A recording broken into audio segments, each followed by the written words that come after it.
ఇక మామిడికాయ పులిహోరనండి. జీలకర్ర, ఆవాలు, మినపప్పు, పల్లీలు, కొన్ని పల్లీలు అండి, శనగలు వేస్తున్నాను నేను ఆల్రెడీ. ఇగో మిరపకాయలు, ఒట్టి మిరపకాయలు, పచ్చిమిరపకాయలు తాలింపులోకి ఇగో వేయాలండి.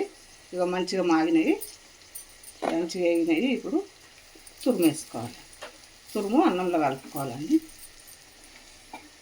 ఇగో కొన్ని శనగలు వేస్తున్నానండి, బాగుంటాయి పల్లి కిందకి వచ్చినప్పుడు.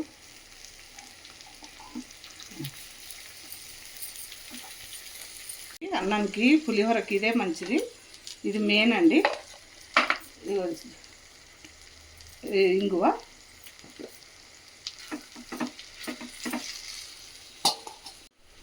ఇల్లు వేసుకొని చూడండి, తాలింపు అంతా ఇల్లు వేసుకొని ఇప్పుడు కలుపుకోవడమే. మామిడికాయ పులిహోర రెడీ అండి. మీకు నచ్చితే లైక్ చేయండి, షేర్ చేయండి, సబ్స్క్రైబ్ చేయండి. పులిహోర రెడీ అయిందండి. మామిడికాయ పులిహోర రెడీ. ఇగో చూసి లైక్ చేయండి, మీరు కూడా చేసుకోండి, సబ్స్క్రైబ్ చేయండి.